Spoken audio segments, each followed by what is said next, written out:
You have already been judged. Not by a person, by an animal. A dog on the street, a pigeon on a roof, a crow overhead. In the second it took you to notice it, it had already decided what you were. No introduction, no explanation, no vote. Most of us imagine animals think the way we do, that a dog's brain has a box labeled human the way ours has boxes labeled dog. It doesn't work that way. Animals don't ask, what is this creature? They ask something older. What does this mean for me? And the answer isn't about who you are. It's about millions of years of evolution, thousands of years of experience, and sometimes one moment that happened before you were born. Some animals think you're family. Some think you're a disaster. Some think you're a tool. Some don't think about you at all. Every answer was decided before you arrived. It starts with one of the strangest mistakes nature ever made. A newly hatched goose knows nothing except one thing. Whatever moves first is its mother. In the 1930s, Konrad Lorenz tested this. He made sure he was the first thing his goslings saw. They followed him everywhere, across fields, into lecture halls, into lakes, swimming behind him in a perfect line. Not because he fed them, not because he protected them, because in a short window after hatching, the brain fills an empty slot with the first moving thing it sees. Scientists call it imprinting. The goslings weren't deciding anything. Their brains just declared mother. And it stayed. Lorenz tried introducing real geese. It didn't matter. The geese hissed and walked away. The goslings went straight back to him. He wasn't pretending to be a goose. He was mother. No evidence could override it. Not his height, not his hands, not the total absence of feathers. That category wasn't earned. It was assigned. An empty space filled by whatever was standing there. Had you been there, the same thing would have happened. No appeal, no evidence. That's the first clue. Animals don't see us the way we imagine. Sometimes they don't identify us at all. They just slot us into whatever category their brain has ready. Make the animals smarter and the categories get more dangerous.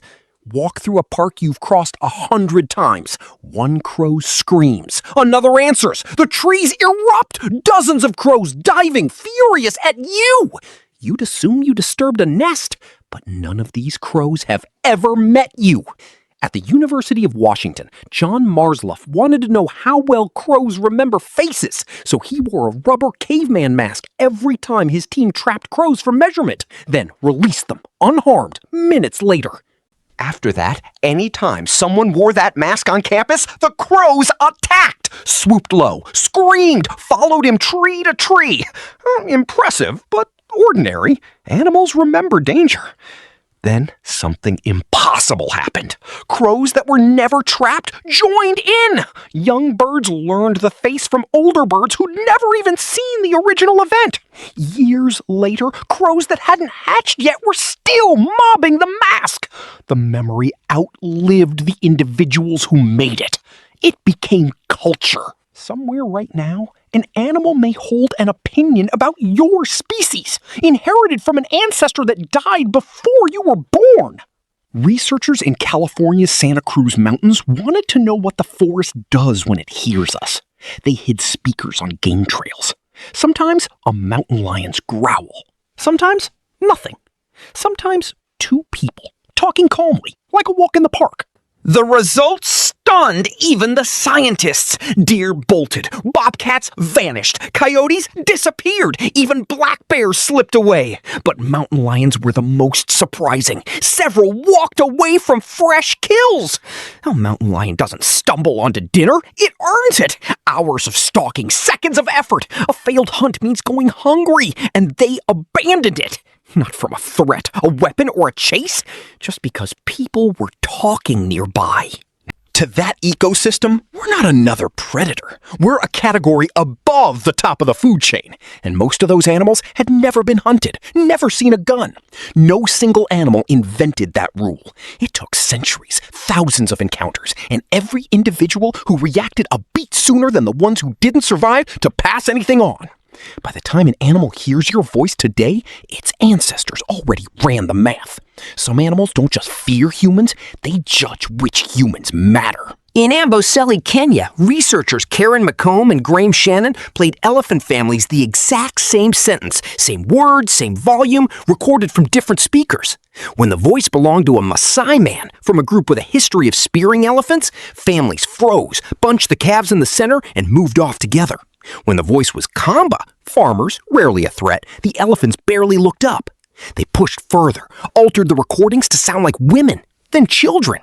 The alarm scaled down each time. Adult male voices, most dangerous. Boys, least. They weren't identifying a human, they were identifying which human, from a voice on the wind before they'd seen a face or caught a scent.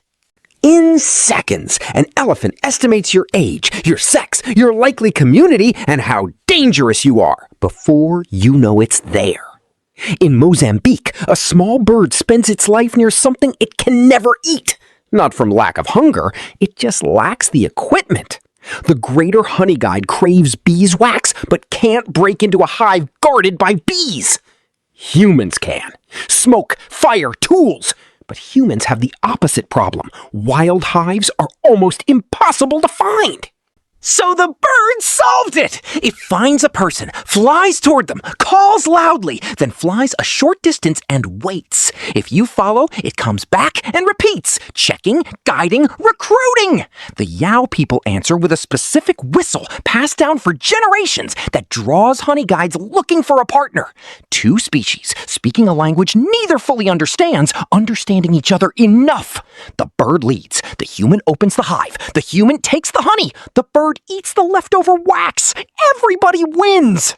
The goose mistook us for family. The crow remembers us. The lion fears us. The elephant profiles us. The Honeyguide recruits us. For thousands of years, wolves watched humans from a distance.